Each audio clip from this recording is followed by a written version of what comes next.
This stanchion goes straight through the window. Fuck! Holy shit! Shatters the window. Yeah. The bartenders literally jump the bar, slam the door open, and chase this dude. I could just imagine someone just looking to the side and seeing a dude in a leather jacket and blue hair sprinting down the street while bartenders who are dressed in like aprons and bow ties are chasing after him.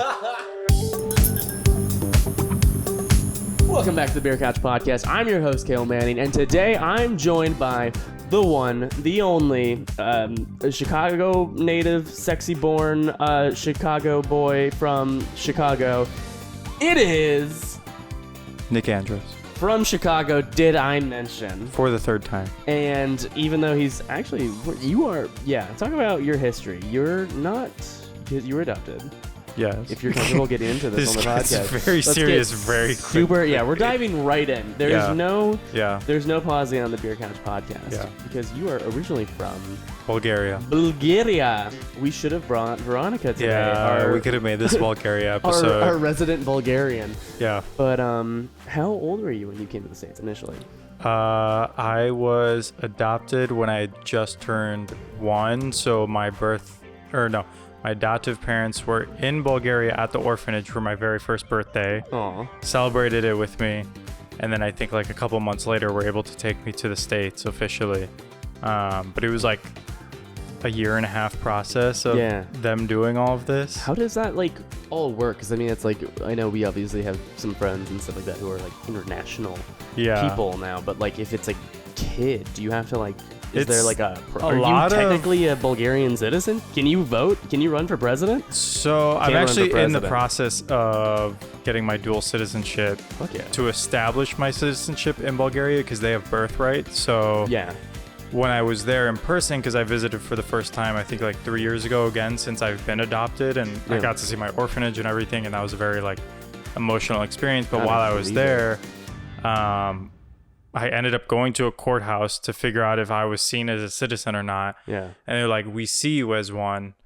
You just need to update all your info. And I was like, okay, great. And then I came back to the States and they were like, you're not a citizen. And I was like, but they just said I was. Yeah. So I think it's more the Americans being like, we need to actually put this more on paper. Yeah. But in Bulgaria, like they were interrogating me at points of like, oh, but you're a citizen. Like, why are you talking to me like this or stuff like that? So, it's a lot of blurred lines that I'm trying to. It's like a whole navigation process. Yeah, I'm trying to like really hone it in so it's very clear on paper what the citizenship status really is. So that means you have like 2 passports or what's up with that? Yeah. So I already have a Bulgarian passport that just has my baby photo on it. Oh, they just don't recognize. But because it's expired, they just don't recognize it. But like in Bulgaria, as I said, I showed the judge all of this and they were like, you have ID. Like this is literally a Bulgarian ID. Yeah. So like you are a citizen to it. Like you count. Yeah. So yeah, it is what it is, I guess. But yeah, it is complicated, but yeah, I'm trying to get my second passport essentially. And then, I mean, I'd still use the American one over the Bulgarian one. No offense to Bulgarians, but their status is not obviously up to what the American status is, even though it's not even the highest. So I'm very American. I don't know if you could tell this. Yeah, sure. What language do they speak in Bulgarian? Bulgarian. Okay, I didn't want to sound. Okay, I didn't want. I was thinking that's what it was, but I didn't want to sound like a complete dumbass being like they're speaking like Polish. No, wait, Polish is one. Wait, what's like another? They're speaking like Mexican or something some dumb shit like that. I used to fuck it up as a kid because my parents were like, "Oh, Bulgarian is like Balkan." Yeah, because it's part of the Balkans. All Balkans. So when I was younger, I'd always say like, oh, I know some Balkan to like other kids. And they're like, oh, that's cool. And then it wasn't until like much later that I was like, oh no, it's Bulgarian. It's not Balkan. Did you ever tell a kid and they're like, you're balking up the wrong tree? No, but that would have been funny. So stupid. But, you know, in honor of you being Bulgarian and an honorary citizen in their eyes, we're going to be drinking a Californian American-made brew. Yeah. I got, this is the West Coast IPA from, actually, you know, you may have heard of this one because I know we talked about it on an earlier episode with the one and only Nate, but this is from Golden Road Brewery. This is their West Coast IPA, and you know, we're gonna briefly talk about the brewery and stuff like that. But if you want to learn more, go watch the previous episode with Nate. But cheers. Let's dive into the podcast. I'm shit. already screwing it up. Oh my god. Cheers. He's not even holding the stein like a stein. Why did I buy 5 of these glasses? Initial thoughts. That's a pretty smooth IPA. It's pretty refreshing, right? Yeah. I know that's. I mean, we were talking about that when we had the mango carts on, which I don't. Are you as much of a fan of those ones? I like mango cart. Mango carts, yeah. These guys, they're fruitier beers, but they're always very smooth. And I this one I actually like a little bit more than mango cart because I think it's got that little bit of extra like bitterness IPA kick to it. Yeah. So I'm gonna say that's out there. That's like a. I'm going to give that like an 8 couch for me. Couch? An 8 couch. Okay. I'll give this like, I'll say 8 couch too. This is a pretty strong. Yeah, right? I'm not even an IPA fan really, but like it's smooth and just bitter enough that I like it. It's like it's a little warm outside. It's like the perfect time to be like, it's a good afternoon, refreshing. Yeah, this is actually beer. really refreshing. Good. All right. Well, look at that. Yeah. We're growing palates on the podcast. Yeah. Wow. Wow. Wow. We got a fucking regular Owen Wilson here. That's a great dog. You're my dog. You're my compadre. We're going to get fucking sued. But yeah, so this is from Golden Road, and they were established back 2011, Los Angeles native, as I'm sure we covered in the other episode where we talked about female founded, which is always cool considering that. Nice. I mean, you think about beer, it's a very male dominated, like, at least like breweries and stuff like that, very male dominated industry and stuff like that. So very cool that they were ahead of it. And I think I'm forgetting the exact year, but recently they partnered with Anheuser-Busch, and they are all over the great nation of the US of A. So if you're at home and you're kind of wanting to try and see what's up, check your local liquor store because they may have some Golden Road Brewing. I should do sales. I should do an ad. We need ad reads because I think I've been getting that ad read voice down. It's kind of coming to me. Sales are fun. I used to be a salesman. Really? You were a salesman? Yeah. What were you doing? This is going to be really triggering for some people, but clearly you have not been a part of this. So there's this very big company, and they're called. It is a giant pyramid scheme. Okay. 100%. But they got it down to like a perfect T. Are you gonna try and sell me something? No. Okay. But they got it down to a perfect T, right?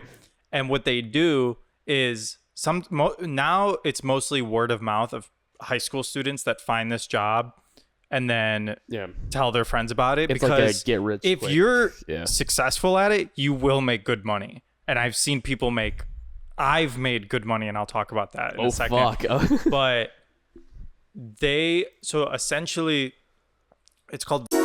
They will mass send letters. Somehow they find out people who are recent graduates of high school. Yeah. And will literally mail them a letter and say, hey, we want you. Basically, here's the rate. Here's what it is. It's commission based, blah, blah, blah. But there's still baseline pay if you get this, Yeah. And at the point I was unemployed, and my dad, who wants me to have a job, was just like, you should just go check it out because it looks like they're looking anyways. And I was like, okay, cool.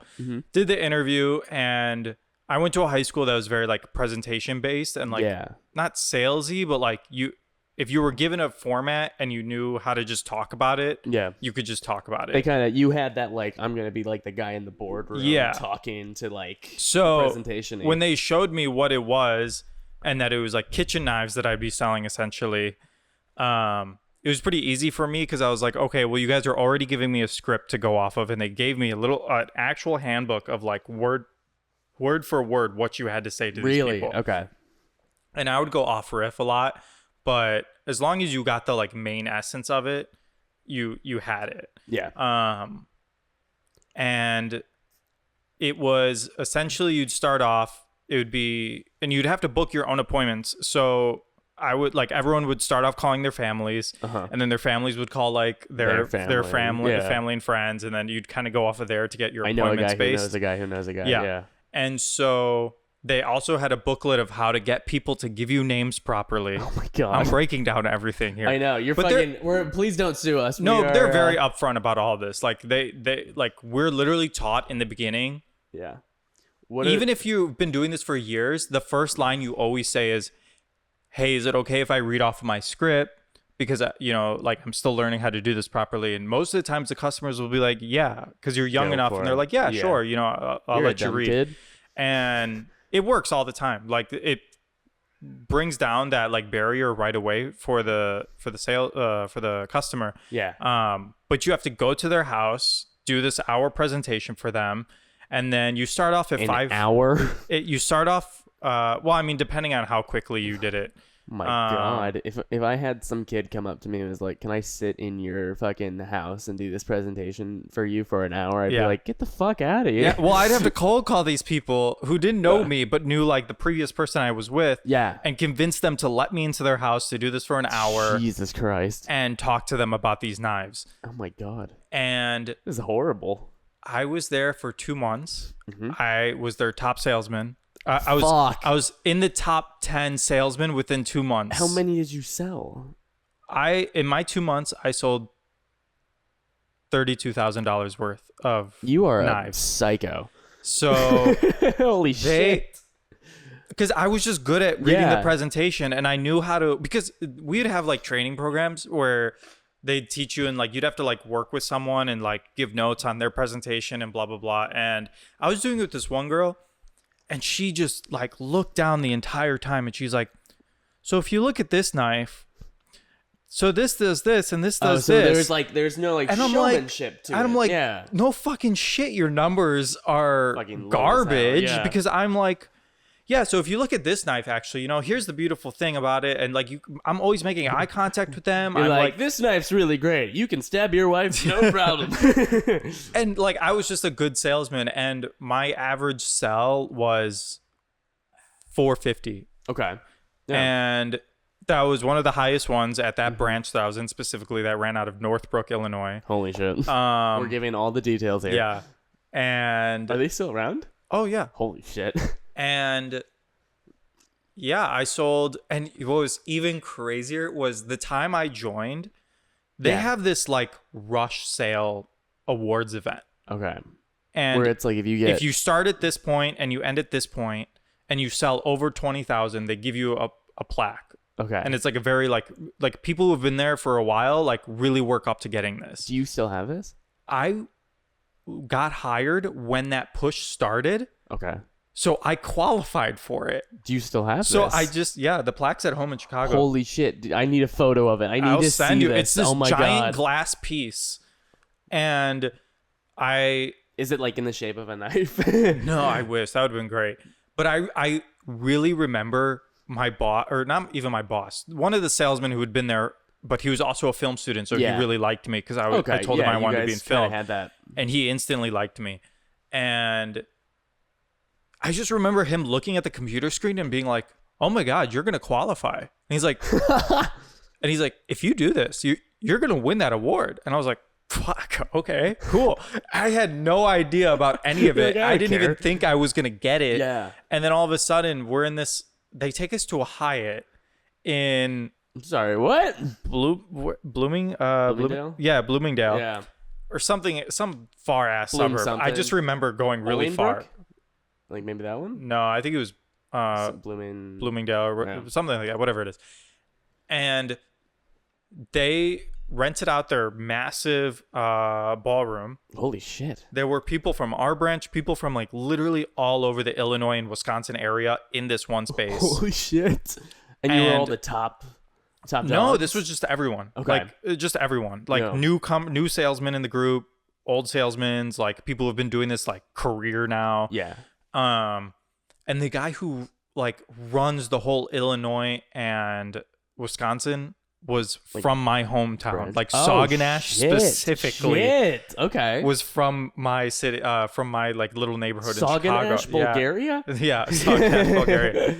And yeah, it was crazy. And it was such the Wolf of Wall Street fucking shit I've ever seen, because it's all these kids and all these like young, like men just like all in like suits, and they're literally playing like loud dance music and having like the lights flash. And we all had like those like balloon clappers. How many, like, what would you say is like the ratio of men to women? Let's be honest here. It was probably like an 80-20. Fuck. Ugh. And yeah, we all dormed with each other. Like I stayed in a room with I think like 4 dudes. Oh my God. Just for the one night. That's terrible. And they did the awards thing, and they call my name, and each group had their own chant. So you had to go up, say how much you sold. Okay, so this was like a cold, right? Yeah, kind of. Yeah, okay. And I said the chant, and then I said how much I did and all of that. Do you remember the chant still? And are you willing to do it right now? No, I don't remember. Come on. No, yes, I honestly don't remember. On. No, I really don't. I would if I did. I promise you that. Okay, but you got up there. You got it. Yeah, they gave me the award. And the way people looked at me just because I was holding this award, like afterwards walking around, like people were like, I remember we had dinner afterwards and I took the award down and I put it on the table. Yeah. And people were like, dude, how did you do that? Like really, like they were just so impressed. And I was like, were like all of them socially awkward as shit? No, like these were like fun. And like some of them were actually like really cool people too. Yeah. So, but they were like, some of them who took this very seriously were very amazed. Yeah. And I was just like, I don't know what to tell you guys. I just sold the knives. I just sold and I did it. Mm-hmm. But there were 2 big factors that led me to leave. Yeah. Was I just had started Columbia. Okay. So I was like already like putting school like first. Yeah. I mean, there's a lot. And then second, they kept like demanding that you go to these certain meetings like every Wednesday night. Oh. And a lot of times after a while, I was like, and if you booked an appointment while one of those meetings were happening, they got like upset at you. They didn't like scold you for it, but they were like, you shouldn't do that. Yeah. And I'm like, yeah, but it's me booking an appointment and making the money and making you guys the money. Yeah. And you're we'd be in a meeting talking about how to sell better. Yeah. When I'm clearly already selling the best. Good like just good enough. Like I'm top 8 and I've only been here for a few 3 weeks. Yeah. So Jesus Christ. So was this your only job in sales? Yeah, this is my only. And I had people literally like I went to some people's offices to do their sales because I couldn't do it at home. Yeah. And yeah, it was weird. But because I'm literally pulling out knives and I'm like, here, look at this. And like, did you try and like juggle them? And yeah, I had one guy who was like, you sold this much at this point? And I was like, yeah. And he's like, you want a fucking job? Like, he was like, I'm dead serious. Like, he's like, I'll give you a job right now if you want. In what?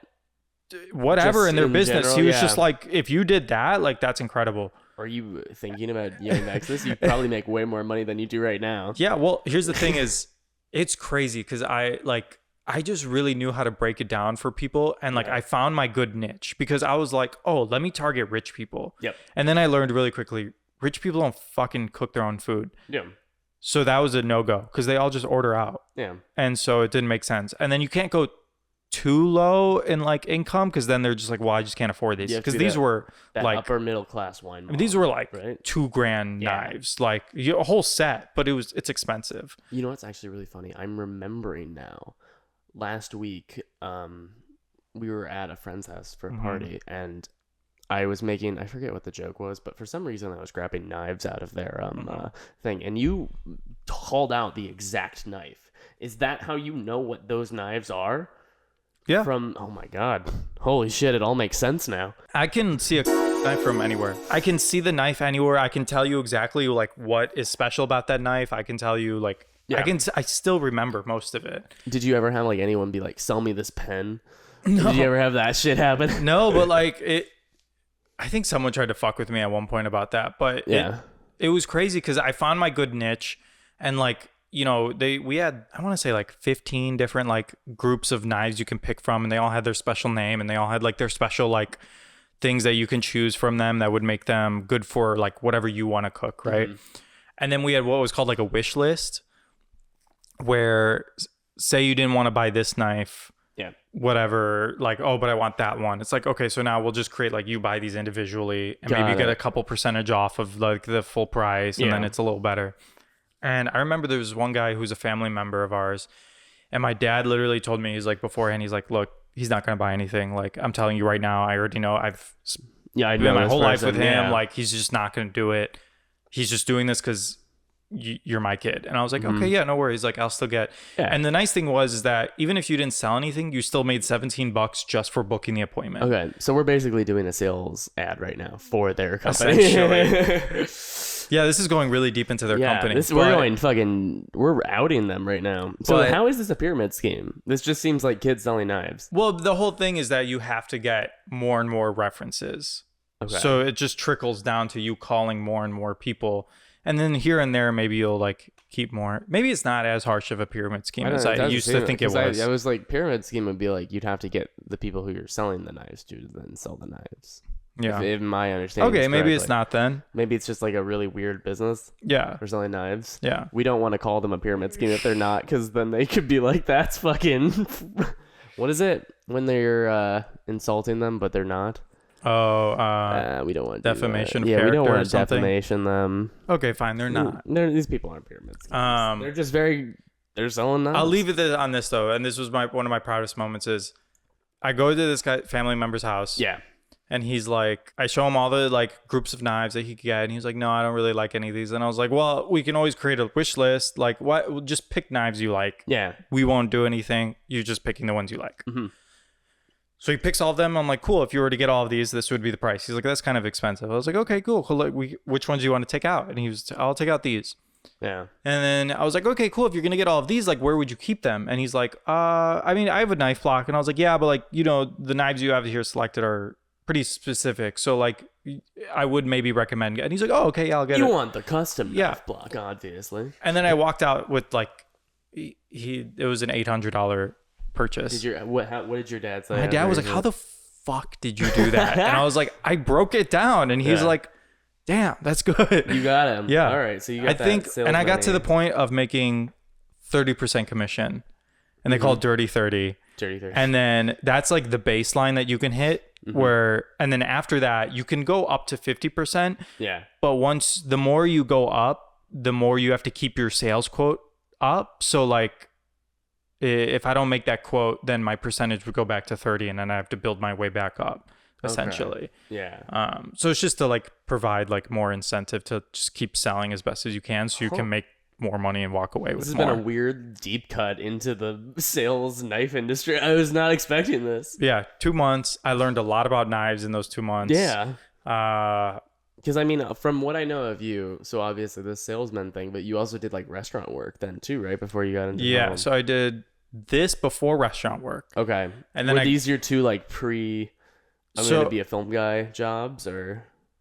Before the knife one, I worked at my mom's warehouse for her company. Nice. Denoyer Geppert. Mm-hmm. Look it up. It's really great. They sell anatomical like charts and models for like doctors, med students, classrooms, etc. Very cool. Great business. Yeah, I'm sure all the people who are listening to this podcast are like right in that niche. Hey, we sell the film sets too.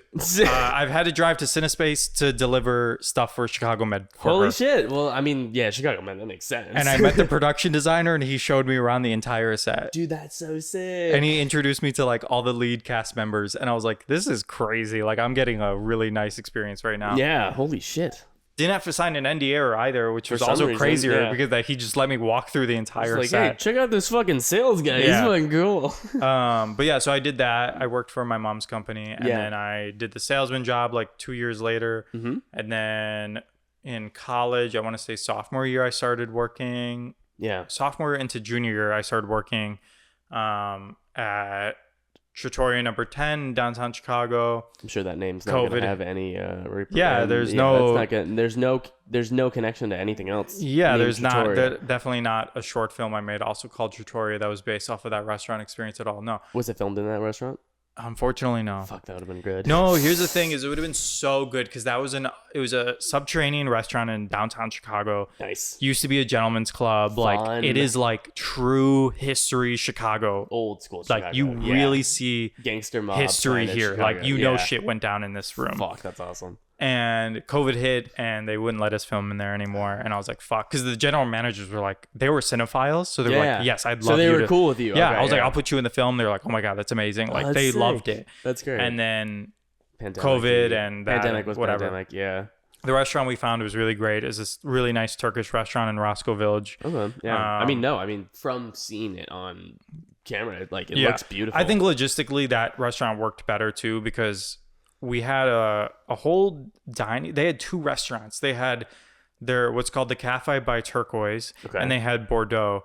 And Bordeaux was the dinner restaurant that we took over to film. Yeah. And then they had a small hallway that led into the other restaurant, and then that was our whole holding area. That's perfect. And we got 2 restaurants for the good. price of one. They had a loading dock for us to park our van in. Oh, that's beautiful. Free parking everywhere. Like, it was probably better than doing the downtown one, because that would have been tough. Yeah, getting all the logistically. God damn. Downtown would have been. You would have. I know. I mean, like, that's always the thing with like those old buildings, is that it's so cool to film at them, but then it's like, all right, but now the whole G&E team and everyone else has to carry in a million and this was during tiny things. All the riots too. Oh fuck! So it would have been like a super coin flip and a half to see if no one fucks with our film set. Oh my god! And it was a whole thing. So I worked there. Yeah. Finished college, then worked at this place called Pettorino's, which was Trattoria's like one of their competition restaurants essentially. Oh shit! Look at and you. The GM from Trattoria brought me on to this restaurant because he was the GM there now. He bounced over, yeah. And that was a very fun experience. Mm-hmm. A lot of shit happened in that restaurant. Yeah. For better and worse. But I know you've told me some of the stories, and I'm like, there's what some crazy shit that I've seen working in restaurants. What would you say is the wildest thing you've seen? How long do we have? Okay, we'll make. I'll break it down. We'll really make quick. time. I'll break it down real quick. Yeah. One night. Okay, so Pettorino's was the restaurant I worked at. Trattoria number 10 was the other restaurant I worked at. Yeah. They were both in the theater district of Chicago. So everyone that would come in would come at 5 o'clock or 6 o'clock, and they'd have to be out right at 7 for all their show times. And so both of these restaurants, I was very used to a clientele that our whole restaurant would be buzzing for 2 strong hours. Your rush period. And then at 7 o'clock and 7:30, it's a ghost town. Okay. And then you get like your dinner dates and stuff like that. Okay. So we did our normal night. It's around 8 o'clock. We're kind of closing up early now because I think it was a Monday night, and usually on Mondays it's just slow in downtown Chicago, so we close a little earlier. Theaters might also be closed on Mondays. I know there's like one day when they're maybe it was a Monday or Tuesday night. Yeah. It wasn't anything crazy. But anyways. And so this couple that was dining with us earlier had left, went to go see their show. I think they were from Florida or something. They weren't from here. Checks out. So I lock all the doors. Yeah. We have the last couple people in, and we have the one door open that we've closed the revolving door. And then we just have a side door that we let people go out so they don't have to go through our revolving, and we kind of lock up a little bit more. Mm-hmm. And this dude with a like punk, like leather jacket, bright blue hair is off his rocker, like banging on our revolving door to get in. Jesus. And we're like, no, we're closed. And he's like, no, I'm just hungry. Like, please let us in. Like, please let me in. And we're like, no. There's multiple personalities. And he's like, please just let me in. And we're like, no, we're closed. And I won't say names, but our GM at that time, different GM, he was one of the nicest, but like realest people I've ever met. Yeah. And he came from Southside Chicago. He didn't fucking play games when it came to it. Good shit. And good guy. He would like, I just remember him being like, no, we're closed, leave. Yeah. Like, get the hell out of here. And so this guy's banging on our door. He goes to the side door where we're letting people out. And he's like, come on, let me in. And we're like, no, like, we're closed. Go away. Yeah. The kitchen's closed. Like, we don't know what to tell you. We're not opening up anything else. Yeah. But, it's hard for some people who haven't worked in the restaurant industry because they see people in the restaurant and they're like, oh, it's still open. Yeah. And sometimes it just doesn't click that we're done. But I think this guy specifically was also on like some sort of drug or whatever because he was nuts. And anyways, while this is going down, and we're constantly saying, no, you can't come in. Yeah. The couple from earlier that was dining was like kind of cut in front of this dude and was like, talk to my GM. And my GM recognized them from earlier. The Floridians. Yeah. Right? And he was like, hey, like we can't hail a cab. Can we sit here and call an Uber and just come in? We were here earlier. And he's like, yeah, I remember you. Come on in. Mm-hmm. That's where my GM kind of fucked up. That's when it went from bad to worse. Because now this dude's like, oh, you're letting them in, but now you won't let me in. And he like started like screaming racial slurs and blah, blah, blah. Whoa, you can't do that. And my GM finally was like, get the fuck out of here or I'm calling the cops. Like, I'm done. Yeah. Get out of here. Yeah.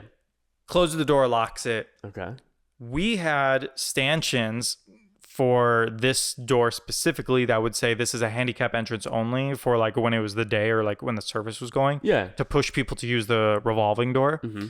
But we left it out there. And then at the end of the day, we'll usually put it back in. Uh-oh. But we left it out there because it wasn't time to take it in yet, technically. Yeah. So they're in a screaming match. I start walking over because I'm like, maybe there's something I can do to diffuse it. Yeah. And my GM turns his back. As soon as he turns his back, this stanchion goes straight through the window. Fuck! Holy shit! Shatters the window. Yeah. Hits like the bar because the bar is directly like, I want to say like a foot away from that door. Yeah, so it's really close. So it hits the bar, knocks it down. All the glass shattered. My manager was like just lucky he didn't get hit with it because it like hit the back of his neck. Like, did he get cut from the glass? He was fine. I think it was safety glass, so he was okay. But like, it was definitely like, what the fuck? Holy shit! Yeah. The bartenders literally jump the bar, slam the door open, and chase this dude. And it was a scene out of a movie because I could only imagine what like a bystander could see. Yeah. Because you like dude had blue hair too, right? Yeah. He was the most cartoon looking dude I've ever seen. Oh my God. I could just imagine someone just walking down fucking Randolph or Dearborn, wherever we were. Yeah. And just walking down, hearing a loud bang of like glass breaking, and then looking to the side and seeing a dude in a leather jacket and blue hair sprinting down the street while bartenders who are dressed in like aprons and bow ties are chasing after him. That's fucking perfect. And they chase after him. I go outside and I'm running now too. And there's people still coming out of the theater and I was like, did you see a guy with blue hair run? And they're like, he went that way. I was like, okay. So I run down. Yeah. And he goes by Lake Street, and you know how there's the L is on Lake Street. The above different one, lines, right? yeah. And there's an exit entrance and a entrance, and so he accidentally went up the exit one. Okay. And you can't get to the platform because the door's locked or the revolving door. However like, it works, you can't get in. So we're all standing at the bottom of the stairs, and we're like, dude, there's nowhere to go. Fucking kick his ass or what? No. This dude, as we're like, okay, so there's clearly nowhere for you to go. Why don't you just come down? We'll wait for the police. Yeah. And this man hops over the railing. Holy. And like he's in Assassin's Creed, just starts shimmying along the what platform. The fuck? I shit you not. And then we walk over to the intersection that he's now above. Holy shit. And he almost falls because his foot slips. And he's like, huh. And we're like, oh, dude, like, just get down. He's gonna fucking die. And I'm like, and at that point, I literally was like, I'm walking away before I see him splat on the ground. Yeah, then you're gonna have to file a police. I was like, I'll just go clean up the glass. I don't give a shit anymore about fucking this. Sweep. And I go back. Yeah. And all my coworkers start coming back, and I was like, where is he? And they're like, he fucking made it back up, and he like managed to the climb platform. Holy shit. He shimmied on the side of the train platform. Yeah. And jumped up from it. I don't know where this dude is, but he should go to like American Ninja Warrior. I don't know how. Or some shit, because that's like really impressive. Oh my God. And then I just spent the rest of the night cleaning glass, and the police came like an hour later, Did you obviously. Have to give, like, a statement on that shit? Just my GM gave his statement. Okay. And then, I mean, we had security footage of it, but the police and all of us were just like, well, he's gone. Like, there's not really... Yeah, you can't really do anything about it. Yeah, we're not really going to... If you see any blue-haired guys with leather jackets, let us know. It was just the weirdest night. And, yeah, it was probably the craziest thing. It's insane. I've had people make death threats on me and wait for me outside of the restaurant. Oh, fuck. For what? What did you do? This dude came in the morning one time, and I didn't know what to expect. And he just comes in and he looks at me and he's like, hey, can I just buy bread? Yeah. And I was like, no. And he was like, it's an Italian restaurant. I can't just buy bread. And I was like, yeah, but I don't think we do that. This isn't Italy. It's like, Chicago. I was just like, well, in my head, I was like, well, the bread comes with if you order food. I don't think we could just sell him bread. And I don't think I can just ask them to just give me bread to give to this guy. Yeah, it doesn't work like that. So I was like, no, I don't think we can. And we had a like open cafe for like the morning crowd sometimes that we did sell like bread and like sandwiches and stuff. And I was about to tell him to go there. Yeah. He's like, fuck you, fuck this place. And I was like, okay. And he goes outside and he stares at me and he is only looking at me. Yeah. And he makes a gun and he looks at me and he goes like that and walks away. Cool. And I was like, that was weird. That was really creepy. But it like felt more serious. Like I was like, that seemed like personal. Yeah, like he was really like gunning for me now. Like obviously he made that motion, but like something felt like he might actually wait for me or something. And then like 4 hours later, one of the bartenders comes in for his shift and he's like, this is good. This guy outside that's like said he's waiting for someone to beat him up, basically. And I was just like, oh, that's me. Oh, me. And I was like, did he have long hair? And he's like, yeah, he had long hair. And I was like, yeah, I think he's the guy from earlier. And I was about to get off my shift. And I was like, did you bring him any bread? No. My manager, and I told my managers and they were like, you're fine. Don't worry about it. And I was like, but he's waiting out there. Like, I don't know. And they're like, just go out the side exit. And I was like, okay. So I went the side exit and like quickly crossed the street and like made myself get out of there as quickly as possible. See him at all, But people restaurants, people take shit way too seriously. Dude, I know. It's just food. Did I ever tell you the cocaine story? No. I didn't tell you this cocaine story? Maybe. With, so this was, it might have been my freshman year, I think, of college. So I was still a pretty, I was a pretty young boy. And I'd only worked in, restaurants out in the suburbs. And there was one night they're like, Cale, you're going to have to stay late. There's like a wedding party or like a bachelor party. You're gonna have to fucking clean up and shit. Because I was like a busser at the time, and I was like, God damn it, fine. So I go down and I'm like cleaning. I'm doing my shit. I'm like keeping all the tables clean. I'm like busting like all the beer bottles and stuff like that. And my manager, she was like, "Cale, you can go down, check the bathrooms, make sure they're all like cleaned up and stuff." I'm like, "Yeah, for sure." So I go down. There's like fucking beer bottles on toilets. It's like one of those like fucking parties, and I'm like, God, I hate these people. So I'm cleaning up. I'm leaving the bathroom. I look on the ground. I'm like, oh, there's like a little piece of like confetti or some shit on like that on the ground. So I like reach down and pick it up because it's like a dark, basement of a restaurant. I reach down, I pick it up. I'm like, oh, this isn't a little piece of confetti. This is a white powder in a little tiny dime bag. That's so interesting. And so I pocket it. And I'm like, that's fucking weird. What the fuck's up with that? And I pocketed it because I was gonna go show my manager and be like, the fuck's going on? Like, can we get these people the fuck out of here? Because I don't want to deal with this shit anymore. And as I go to start going up the stairs, this one dude comes down and he's like, hey man, did you find anything down here? Did you see anything? It's not mine, it's my buddy's, but did you find anything? And I'm like, I don't know what you're talking about. Yeah. And he just keeps asking me. And I'm like, I don't know. I play dumb. I don't know what you're talking about. That sort of shit. And so then all of a sudden 2 of his buddies come down. And they're like, come on, man. Just give us the thing. It's not mine. It's my friend's. Just go on. Let me have it. Give it to me. And that sort of shit. I'm like, am I about to get in a fucking fight over this cocaine? Yeah. And the dude fucking pulls out his wallet. And he just starts counting 20s. And all that shit. And I'm like, oh, fuck. And I was so close to being like, absolutely, I'll take that money. But there's a security camera, and I knew there was a camera right there, so I'm like, fuck, I can't take anything. And as he's counting his money, my manager at the time, she comes downstairs and she's like, hey, Cale, everything good? And I was like, hey, can I talk to you about something in the office? And she's like, yeah, for sure. And all these dudes are like, shut the fuck up. So we get into the office. And I'm like, so I found this. And I pull a little baggie out. And she's like, oh, what do we do? And we fucking didn't know what to do. So we're like, I guess we're just going to flush it down the toilet when we're done. And so we keep it in the office. And we go back upstairs and stuff like that. And as I'm going back upstairs, she's like, I'm sure that was just that one guy. I'm sure there's it's not a party-wide thing. And I get back upstairs. I'm like, oh, hey, look, there's another one on the ground. So... wherever those dudes are, I hope they had a good wedding. Yeah. And yeah, I mean, that was my, I don't know. I don't have too many experiences with cocaine, thank God. But that was the one time I almost got into a fight with some dudes at a restaurant over cocaine. Go Chicago. Nice. Honestly, yeah. Nice. I quit that place, I think a week after that. I'm like, I'm not dealing with that shit. Damn. You probably know the place too. I'll tell you after the podcast because I don't want to be like, this is the cocaine restaurant right here.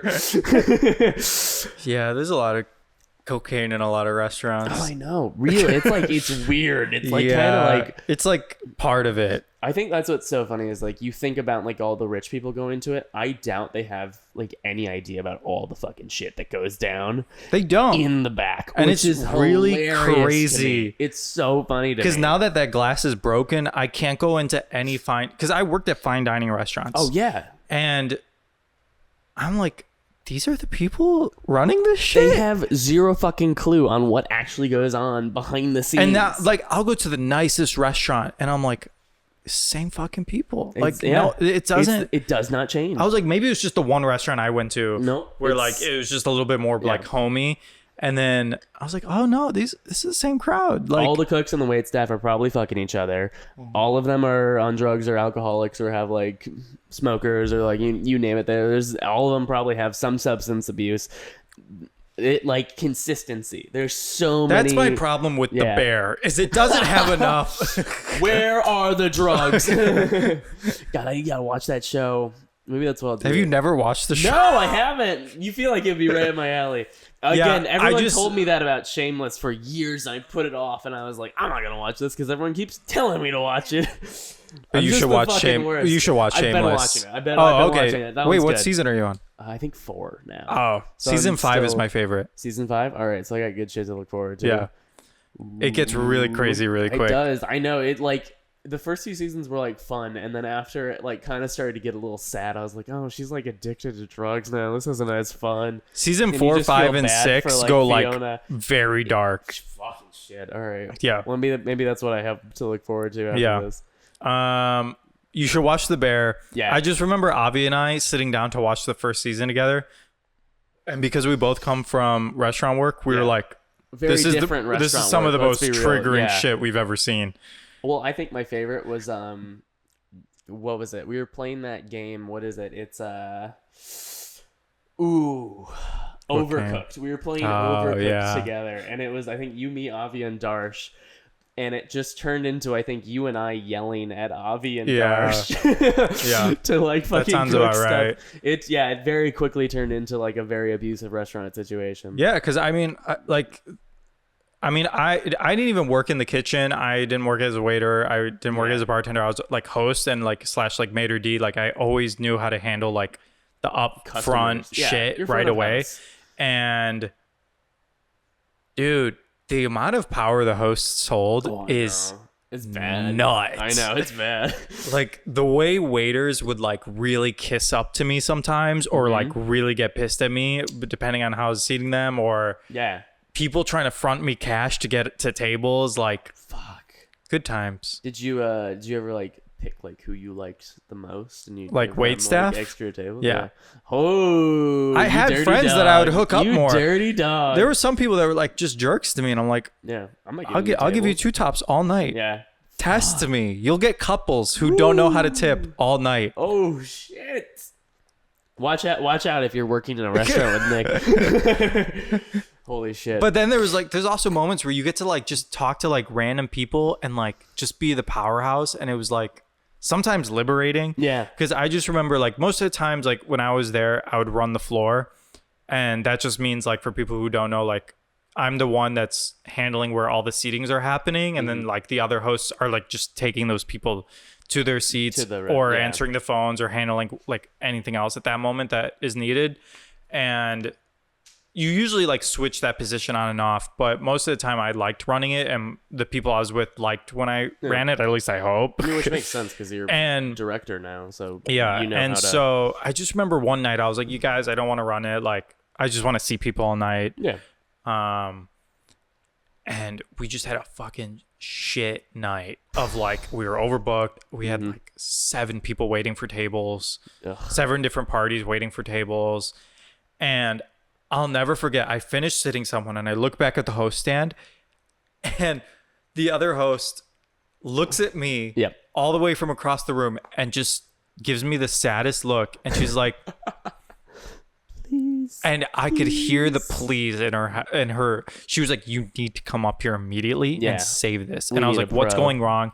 And she's like, this is going wrong. This is going wrong. This is going wrong. This is going wrong. All these people are waiting for this. And I'm like, and some zen happened over me. Like, Usually I have gonna like take a care of decent amount of anxiety. Yeah. But there was something about this that like I just put went you in the right full headspace. zen. Yeah. And her and I talk about this all the time too. And I just remember being like, it's all gonna be okay. everyone's gonna get their shit. Yeah. And it's gonna be okay. And I just remember like, because usually when I tell people like, oh, it's gonna be another 15 or 10, and like I kind of have this look in my eyes of like, sorry. I'm sorry. Yeah. And at that point, that's when they kind of gauge of like, oh, I have to push harder now, and I'll get what I want. And I just remember someone coming up to me like after who's been waiting for a while, and they're like, are we gonna get our table? And I'm like, you will get your table. It's gonna be fine. It's gonna be okay. And did you like Father, Son, And Holy Spirit him? the way that they were just like, You're right. oh, it is okay. gonna be fine. And I've never seen a customer back off so hard who's Holy been waiting shit. 30 minutes already. Oh my god! And they're like, You just have the magic Okay. touch. and like hosts will go around and like Yeah. check people's tables if you're ever at restaurants and like you see like the host walking around and like on Yeah. their iPad, like they're checking where you are in your meal. And I was going around, I was checking off tables, and I remember this guy was standing next to me who was a guest who had not been sat yet. Yeah. And he was like, is that table ours that's next right there? And I was like, no, Not yet. not yet. You'll have your time. And the way he was just like, okay. You're right, yeah. And then after that, we had like such a smooth service, and I was like, "What the fuck just Buddha- happened?" I Buddha was- Nick came out. never or something. has never happened before. Never happened after. Holy shit! I only for that one night. You just found your inner It was peace. true zen, and I was Yeah. able to like really just like calm these people down. It's fucking incredible. I wish I was able to do it other times. Dude, I do too. Fucking But- next time I'm like flipping the fuck out, I'm gonna need some of that like that zen. Yeah. Well, shit. I hope everyone who's watching has a zen week, Yeah, just like honestly. Nick had. But thank you so much for watching and sticking around to the end. We really appreciate you. Make sure you like, subscribe, do whatever it is you've got to do, and we'll see you in the next episode. So, Nick, cheers, bud. Cheers, man. Thank you. Your couch.